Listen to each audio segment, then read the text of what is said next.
रचाए सृष्टि को जिस प्रभु ने,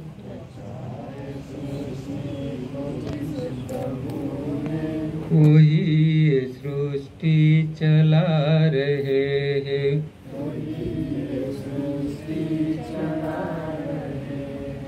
वही ये सृष्टि चला रहे हैं।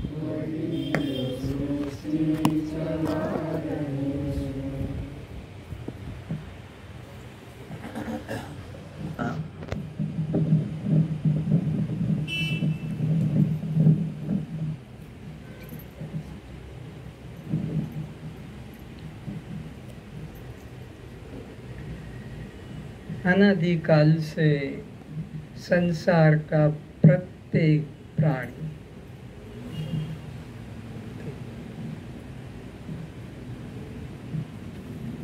एक ही लक्ष्य को लेकर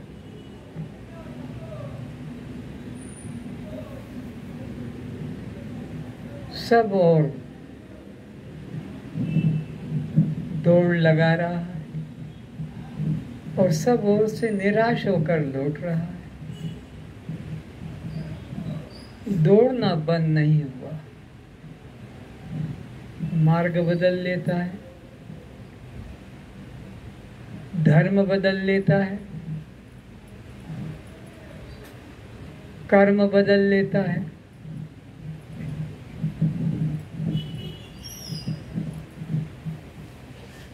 संबंध बदल लेता है, लक्ष्य नहीं बदलता। लक्ष्य अपरिवर्तनशील है।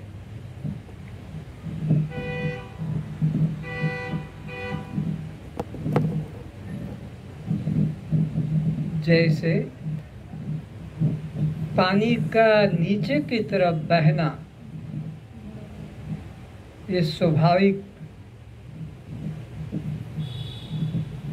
उसका स्वधर्म है, ऐसे मन का भी सुख आनंद खोजना स्वाभाविक है। जब तक इसे उस अपने मूल स्वरूप का पता नहीं लगेगा, उस अखंड आनंद स्वरूप का पता नहीं लगेगा, अपने असली घर का पता नहीं लगेगा, तब तक इसकी दौड़ बंद नहीं हो, खोज बंद नहीं होगी। जब बहुत बहुत जन्मों के पुण्य एकत्रित हो जाते हैं, तब जाकर इसे किसी सद्गुरु की प्राप्ति होती है।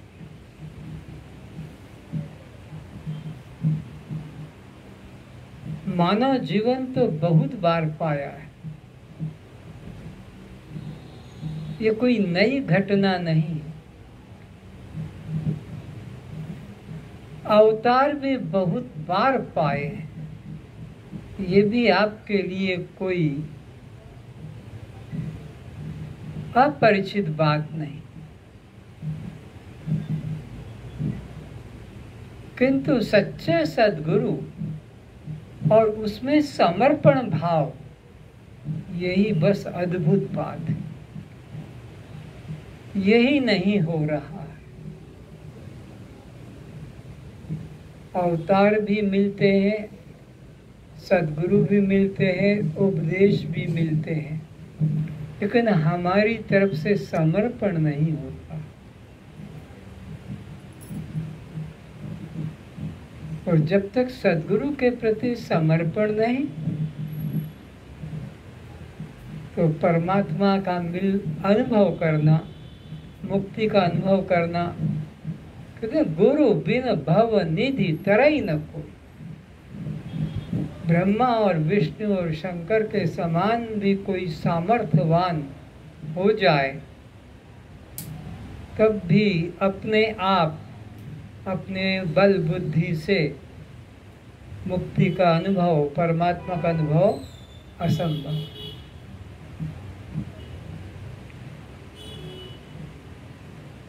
इसलिए भगवान कहते हैं बहुनाम जन्मनाम अंते, अंते, और फिर जन्म नहीं लेना पड़ता, बस वो अंतिम जन्म होता है। बहुनाम जन्मनाम अंते, कौन सा? ज्ञानवान माम प्रपद्यन्ते, ज्ञानवान ही मेरे शरणापन्न होता है। और कैसा ज्ञानवान? वासुदेव सर्वम इति, एक ब्रह्म के अलावा यहाँ दूसरा के तिनका भी एक तृण भी नहीं है, ऐसी जिसमें आत्मा की अखंडता व्यापकता का बोध होता है। स महात्मा, वो देखने में व्यक्ति गृहस्थी भले हो, लेकिन वो सचमुच में महात्मा है, और वो दुर्लभ है, वो पृथ्वी पर दुर्लभ है। आश्चर्य रूप उसे कहा है, किसे? जो अनात्मा से हटकर आत्मा की ओर लौट पाता है, वो एक आश्चर्यवान पुरुष है, क्योंकि सब लोग अनात्मा की तरफ दौड़ रहे हैं। कोई करोड़ों करोड़ों में एक लौटता है आत्मा की ओर, और उन लौटने वालों में कोई एक, सब नहीं, उसका अनुभव करके सद्गुरु की शरणापन्न होकर अनुभव करके फिर उसको बताने का सामर्थ्य करता है। वो भी एक आश्चर्य है, क्योंकि आत्मा अशब्द, अरूप, अरस, अगंध, वो पांचों इंद्रियों का विषय नहीं है, अवाच्य विषय है, अकथनीय है। फिर भी उसे वाणी में उतारता है। निराकार को भी आपके लिए वह युक्तियों से, प्रमाणों से आपके बुद्धि में प्रवेश करा देता है वाणी के द्वारा। तो वो बताने वाला भी महात्मा आश्चर्य है, क्योंकि आत्मा पे कथा करना और बात है, रामायण गीता वेद उपनिषद पर कथा करना और बात है, लेकिन उस तत्व का आपके अंदर जागृति करा देना, प्राकट्य करा देना, अनुभव करा देना, ये कोई साधारण व्यक्ति के बस की बात नहीं, बिरला कोई होता है वो इस तत्व को बताता है। तो वो भी आश्चर्य रूप है। फिर सुनने वाले आप जैसे वो भी आश्चर्य रूप है। सब कोई आत्म तत्व को श्रवण करने में रुचि नहीं करते। अनात्मा की तरफ सबका लक्ष्य है, भीड़ की तरफ सबको विश्वास है कि वहाँ सत्य होगा जहाँ बहुत लोग बैठे जाते सुनते। जहाँ 2, 4, 5 लोग होंगे वहाँ कोई सत्य नहीं। इसलिए सिनेमा के कार्यकर्ताओं को, खेल कूद में भाग लेने वालों को, राजनीति में भाग लेने वालों की वहाँ बहुत भीड़ मिलेगी, लेकिन सत्य के श्रोताओं की और वक्ता की भीड़ नहीं। ये तो बिरले होते हैं।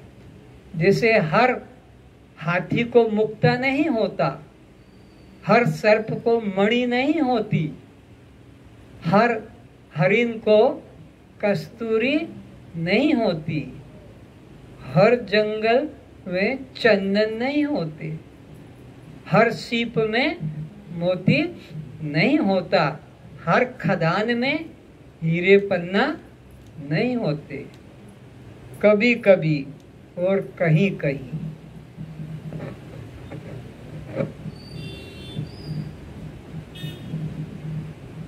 इसी प्रकार आत्म तत्व की बात है, सुनने वाले भी आश्चर्यवत हैं जो अनात्मा से हटकर इस अंतर्मुखी होकर अपने स्वरूप की बात सुनते हैं। फिर उन सुनने वालों में भी कोई एक उसको पकड़ता है, धारण करता है।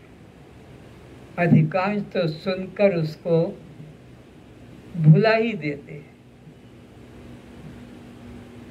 और कहते हैं कि ये बड़ा कठिन काम है, हमसे नहीं होगा। अरे भाई, अगर मनुष्य होकर तुम इसे कठिन काम कह दोगे तो क्या पशु पक्षी बनकर ये संभव होगा?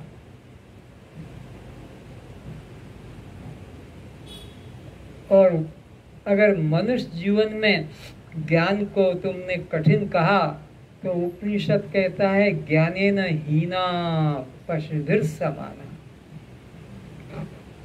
ये पशु के बराबर है। तो अष्टावक्र जी कुछ दिनों से जनक जी को निमित्त बनाकर हम सभी श्रोताओं को यही संदेश देते आ रहे हैं कि हे मुमुक्षुओं, तुम यह जानो कि मैं देह नहीं हूं। ज्यादा लंबा उपदेश सुनने की इच्छा मत करो, ज्यादा पढ़ने की इच्छा मत करो, ज्यादा कुछ साधन करने की इच्छा मत करो। बस कम से कम शब्दों में अपने स्वरूप का बस बोध जग जाए, होश जग जाए, उतना ही पर्याप्त है। अपनी वाणी को, अपनी बुद्धि को मत थकाओ इन शास्त्रों के प्रवचनों के जाल में फंसकर। सरल सीधी बात है, अपने को तुम देह मत मानो, अपने आप सब चिंता, भय, दुख, शोक खत्म हो जाएगा और कुछ करना ही नहीं पड़ेगा, क्योंकि जिसके लिए तुम कर रहे हो वो तुम खुद हो और जहां जाना चाहते हो वहां तुम खुद रह रहे हो। तुम्हारे लिए कुछ नई जगह या नया तत्व नहीं है। वस्तु तो जहां की तहां विद्यमान है, केवल उधर नजर नहीं है, नजर घुमाना है, वस्तु लाना नहीं, क्योंकि वो परिच्छिन्न नहीं।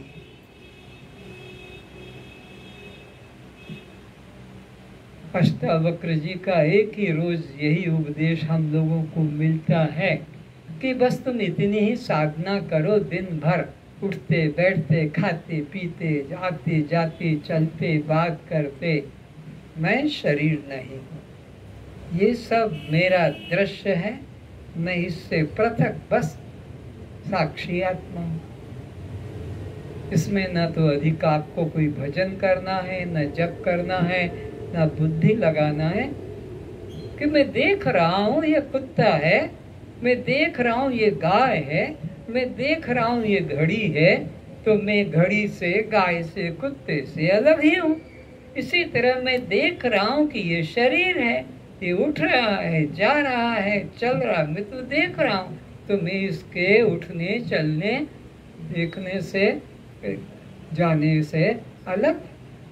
इतनी सी बात, सरल सीधी बात, जिसे तुम देखते हो, जिसे तुम जानते हो, वह तुम से अलग है।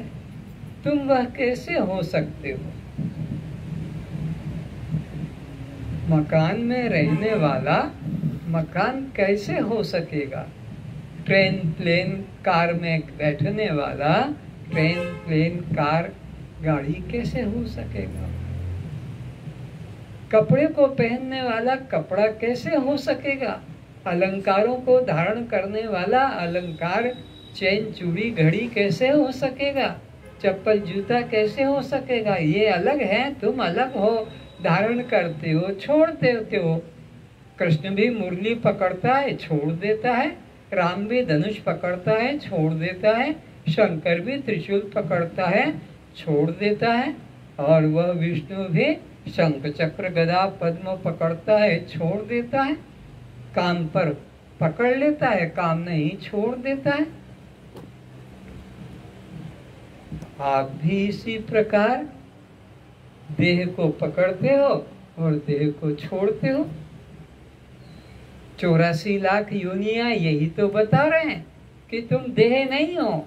पकड़ा छोड़ा, धारण किया उतारा, धारण किया, कपड़े उतारते हो, अलंकार उतारते हो, जूते चप्पल उतारते हो, ऐसे इस चमड़े की खोल को इसको उतारते हो। तो बस हे जनक, तुम इतना ही करो और मैं तुम्हें कठिन साधना बताने वाला नहीं हूँ। तो तुमने जन्मों जन्मों से कठिन तप साधन किया, उसकी कोई जरूरत नहीं है।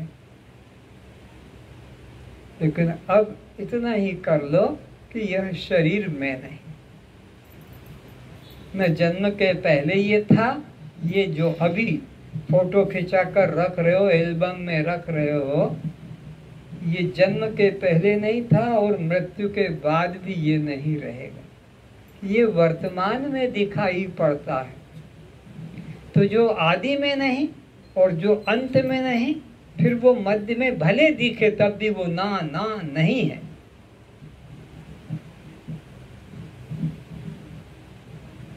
आदि में जिसका अभाव है और अंत में जिसका अभाव है, केवल मध्य में भाव है, तो फिर वो है ही नहीं। और जो पहले था और जो आगे रहेगा किंतु मध्य में नहीं दिखता, वो ही मध्य में है। पहले था और आगे रहता है पर मध्य में नहीं दिखता है, तब भी वह ही मध्य में है। आदि अंत में जो है वही सत्य है। फिर मध्य में नहीं दिखने पर भी वह है। और जो आदि में नहीं और अंत में नहीं, तो मध्य में भले दिखे कोई भी आकार, वो नहीं। तो हे राजन, ये प्रत्यक्ष बात है कि जो जो दिखाई पड़ता है तो मुझसे अलग हो, भिन्न हो, वो तुम कैसे मान लेते हो।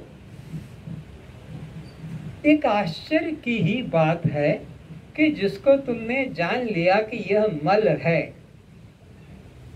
यह जूता है, यह कुत्ता है, तो जिसको यह करके बता देते हो, नेदम यदिदम उपास्ते, वेद कहता है उसकी कभी उपासना मत करना कि यह राम है, यह कृष्ण है, यह विष्णु है। क्यों? यह मल है, यह कुत्ता है, यह जूता है। इसी श्रेणी में तुमने कह दिया यह राम है, ये कृष्ण है, ये शंकर है, ये विष्णु है, यह नेदम यदिदम उपास्ते, कभी उसकी उपासना मत करना, वो ब्रह्म का वास्तविक रूप नहीं है। तो फिर कौन है? जिसकी शक्ति पाकर ये सब अपना अपना देह संघात पूरा काम कर रहा है। तदेव ब्रह्म तुम विद्धि, उसको तुम ब्रह्म जानना। तदेव तुम ब्रह्म विद्धि नेदम यदिदम उपास्ते, उसको यह करके मत जाना। तो हे जनक, जिसको तुमने यह करके जाना है वह तुम नहीं हो। यह हाथ है, यह पैर है, यह नाक है, यह आँख है, यह कान है, यह मुख है, यह जिह्वा है, यह पेट है, यह सिर है, यह बाल है। तो बस है जहाँ तक मिलता है जिस पदार्थ में, वो पदार्थ नहीं है, केवल है रहेगा सदा से, है नित्य है का कभी अभाव नहीं है। पर जिसको तुमने उपाधि दे दी वह अनित्य पदार्थ है। तो यह शरीर है, जैसे यह हाथ है, पैर है, सर है, नाक है, तो यह तुम नहीं हो। तुम केवल है सत्ता हो। तुम्हारी सत्ता से हाथ है, पैर है तुम्हारा है, और हाथ पैर यह सब माया के विकार नाशवान पदार्थ है। तुम्हारी सत्ता से यह शरीर है, तुम्हारी सत्ता से, तो तुम यह शरीर नहीं हो। हे राजन, यह वेदों का कथन है, ये किसी मनुष्य का कथन नहीं है, ये भगवान का कथन है। भगवान कहते हैं कि तुम यह शरीर नहीं हो, तुम तो एक अखंड सत्ता हो जो सब में समान रहती है। हरि व्यापक सर्वत्र समाना, सर्वत्र समाना, ऊंच नीच में नहीं कम ज्यादा। चाहे ब्राह्मण हो कि शूद्र हो, धनी हो कि निर्धन हो, विद्वान हो कि मूर्ख हो, सदाचारी हो कि दुराचारी हो, पशु हो कि पक्षी हो, हरि व्यापक सर्वत्र समान, सब में समान विद्यमान रहता है। वह ब्रह्म है, एक देशी, एक कालिक, एक वस्तु रूप परमात्मा नहीं। परमात्मा अखंड होने से सब देश, सब काल और सब रूप में विद्यमान रहता है। कौन है परमात्मा? भृगु को उनके पिता वरुण बताते हैं कि बेटा, ये दुनिया वाले जिसको भगवान भगवान, यह भगवान वो भगवान बता रहे, तू उसकी उपासना मत करना। इन दुनिया वालों के पीछे भेड़िया दशान की तरह जो भेड़ों के पीछे भाग रहे, तो किसकी उपासना करेगा? जिससे ये सृष्टि उत्पन्न होती है, जो इस सृष्टि का पालन करता है, और फिर जिसमें ये सृष्टि लीन होती है, वो ब्रह्म है। उसका कोई नाम रूप आकार नहीं है, उसका कोई जाति बंधु नहीं है, उसकी उपासना कर। तो इतनी सी बात समझने की है कि यह करके जो कुछ भी जाना जाता है, तुम जिस जिस पर यह की मोहर लगा देते हो, यह की ठप्पा लगाया कि बस वो तुमसे अलग हुआ, यह का ठप्पा लगाया कि तुमसे वो अलग हुआ। शुरू कर लो, यह पिता अलग हो गया, यह माता अलग हो गई, यह पति अलग हो गया, यह पत्नी अलग हो गई, यह बेटा अलग हो गया, ये बेटी अलग हो गई, यह गुरु अलग हो गया, यह भगवान। जिसको यह से तुम ठप्पा मार देते हो, फिर वो रह जाता है जिस पे कोई ठप्पा मारने वाला, सबको ठप्पा मार मार के अलग एक तरफ कर डाला। अब कौन रह गया? जो सबको ठप्पा लगा रहा था, जिसको अब कोई ठप्पा लगाने वाला, कहने वाला नहीं, वह तुम हो। यह रूप में जो कुछ भी गिनती में आ जाए, बताने में आ जाए, कहने में आ जाए, वह तुम नहीं। और एक सुंदर छोटा सा फार्मूला, इधर मैं लिख लो, इधर हूँ लिख लो। इधर क्या लिखा? स्टार्टिंग में मैं और अंत में हूँ, मैं और हूँ। अब बीच में जो लिखो सब कचरा, बीच में जो लिख दो सब कचरा। अरे मैं कलेक्टर हूँ, कचरा। मैं डायरेक्टर हूँ, कचरा। मैं प्रेसिडेंट हूँ, कचरा। मैं और हूँ बस बना रहेगा, मैं और हूँ बस। ये अपरिवर्तनशील है, इसमें कभी कुछ भी रुकावट नहीं है। आदि में और अंत में, फिर मध्य में जो है सब कचरा। कब कचरा? छोटा सा फार्मूला है।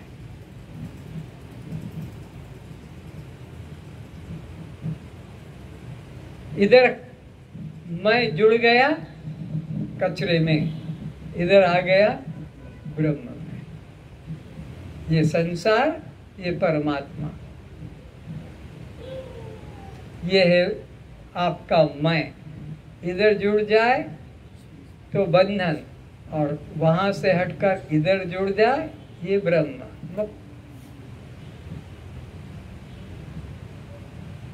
तो अष्टावक्र जी क्या कहते हैं, आज हमको उसे सुने। अखंड चिंतन सब समय उसी के द्वारा हो सकेगा जो हर काल में विद्यमान रहता हो। बस भगवान कहते हैं अखंड चिंतन करो, अखंड भजन करो। सर्वेषु कालेषु माम अनुस्मर। अजीब बात। तो सब समय किसका भजन किया जा सकता है? राम तो सब समय नहीं रहे, कृष्ण तो सब समय नहीं रहे, विष्णु भी नहीं रहे, शंकर ब्रह्मा भी नहीं रहे, और भजन करना है अखंड। तो अखंड तो भजन तभी होगा जो उसका भजन करें वो अखंड हो। खंडित का भजन तो अखंड नहीं हो सकता। ये माला भी अखंड नहीं है, ये जीवा भी अखंड नहीं है, शरीर भी अखंड नहीं, सब खंडित है। तो अखंड भजन करने के लिए अखंड साधन चाहिए। वो अखंड साधन अगर खोजने जाओगे तो कहीं भी नहीं मिलेगा, सब खंडित ही मिलेंगे। और क्यों? परछिन्न कभी भी अखंड नहीं हो सकता। तो एक चीज है जो जन्म से मृत्यु तक तुम्हारे साथ चलती है, बस उसी का ही अखंड भजन चिंतन कीर्तन हो सकता है। और वो वस्तु क्या है? मैं। इसका कभी परिवर्तन, इसका कभी नाश नहीं हो सकता। और यही सारे विश्व का आधार है। सारे विश्व में निरंतर सब में से मैं हूँ निकल रहा है, और कुछ भी अखंड नहीं हो सकता मैं हूँ के अतिरिक्त। ये मैं हूँ निरंतर चल रहा है, इसका कभी अभाव नहीं। तो यही अष्टावक्र जी जनक जी के माध्यम से हमें समझा रहे हैं कि हे जीवात्माओं, बस भजन की बात है, अखंड करने की बात है, अखंड भजन। तो अखंड तो खोज करोगे तो कुछ मिलेगा नहीं, खोज में तो खंडित आएगा। तो उसको खोजो जिसका कि खंड नहीं होता है, उसी के माध्यम से अखंड भजन हो सकेगा। मैं भूत में था, वर्तमान में हूँ तथा भविष्य में भी रहूंगा। तो क्या देखा? मैं त्रिकाला भाती, तीनों कालों में उसका अभाव। भूत में भी था, वर्तमान में भी हूँ, और भविष्य में भी रहूंगा। ये भी लौकिक दृष्टि से था, है और गा लगाया जाता है। वैसे तो ना था है, ना है, ना गा। नित्य है परमात्मा, उसमें ना भूत है ना भविष्य है। परमात्मा यानी आत्मा यानी मैं नित्य है, तीनों कालों से रहित है। मैं का बोध सर्वकाल में सर्व क्रिया के समय बना ही रहता है। कुछ भी काम कर्म करो, कुछ भी कहीं तुम जाओ, लेकिन मैं का बोध कभी मिटता नहीं। मैं खा रहा हूँ, मैं सो रहा हूँ, मैं जा रहा हूँ, मैं आ रहा हूँ, मैं ला रहा हूँ, मैं दे रहा हूँ। हर जगह मैं हूँ, मैं हूँ, मैं हूँ, ये निरंतर रहता है। बीच वाला क्रिया उसमें से अपना अहंकार छोड़ दो।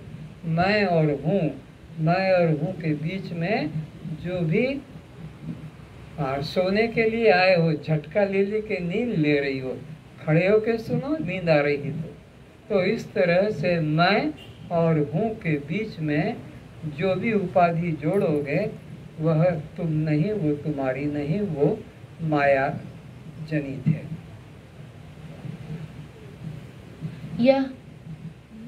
यह मैं आत्मा हूँ ही निरंतर का आत्मचिंतन है। फिर से इसको सुनो, आत्मचिंतन क्या है निरंतर का? यह मैं आत्मा हूँ। बस ये जो चिंतन है यही अखंड भजन है और सब परिच्छिन्न एक देशी है। चाहे दुकान में बैठ ग्राहकों से बात कर रहे हो, रोगियों को देख रहे हो, कॉलेज स्कूल में पढ़ रहे हो, कोर्ट में अपराधी के बचाव की दलील कर रहे हो, चाहे पुस्तक पढ़ रहे हो, मैं हूँ का ध्यान भी कभी नहीं टूटता। आत्मनिष्ठ ज्ञानी पुरुष की जहाँ भी दृष्टि या वृत्ति जाती है वह अपने अलावा अन्य की कल्पना नहीं करता है। तो ज्ञानी के द्वारा कभी भेदभाव होता ही नहीं है। वो जिस पर भी दृष्टि जाती है वो अपने को ही देखता है। ये ज्ञानी के लिए सारा जगत दर्पण बन गया है। सचमुच में दर्पण ही उसको प्रतीत होता है। क्यों? कि वो जहाँ भी देखता है मैं ही तो हूँ, मैं ही तो हूँ, मैं ही तो हूँ, मैं ही तो हूँ। जो भी दिखाई पड़ता है उसमें यही कि मैं ही तो देख रहा हूँ, मैं ही तो अपने को देख रहा हूँ, मैं ही तो अपने को देख रहा हूँ, कुछ दूसरा नहीं है। वह अपने को मन रूप में, इंद्रिय रूप में तथा विषय रूप में देखता एवं जानता है। गर्दन सीधी करके बैठो, सीधी गर्दन करके बैठो, झुको नहीं, सीधे हो जाओ और सीधे। हाँ, तुम्ही से कह रहा हूँ, गर्दन झुका के मत बैठो। हाँ। वह अपने को मन रूप में, इंद्रिय रूप में तथा विषय रूप में देखता एवं जानता है।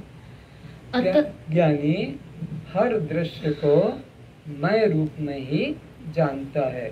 वो चाहे आँख को देखे, कान को देखे, हाथ पैर को देखे, कि पशु पक्षी को देखे, कि स्त्री पुरुष को, कि किसी को भी देखे, बस वो अपने अलावा दूसरा किसी को भी नहीं जानता है। ऐसे जगह स्थान भी होते हैं, शायद ढेकानाल में भी मैंने देखा है, दिल्ली में भी देखा, इंदौर में। बस वहाँ कांच का ही मंदिर, ऊपर भी कांच, नीचे भी कांच, दीवार पर भी, खिड़की पर भी, सब तरफ आप ही बस नजर आते हो। एक नहीं अनेक बन जाते हैं। ऐसे ऐसे वो दर्पण होते हैं। तो ज्ञानी के लिए सारा जगत दर्पण बन जाता है और वो सब में अपने को ही देखता है, वो दूसरा भाव मन में नहीं लाता है। अतः मैं आत्मा ही सर्व हूँ, इस दृढ़ निष्ठा का होना ही आत्मचिंतन है। आत्मचिंतन का मतलब कोई सींग निकल आएंगे, कि दांत बड़े हो जाएंगे, कि तुम्हारे कोई दाढ़ी मूछ निकल आएगी, ऐसा नहीं। बस मैं चैतन्य आत्मा हूँ, मैं साक्षी आत्मा हूँ, ये भाव हो जाना ही आत्मचिंतन है। कौन सा? कि मैं चैतन्य आत्मा, दृष्टा आत्मा हूँ, और कुछ करने का नहीं, कुछ परिवर्तन होने का भी नहीं।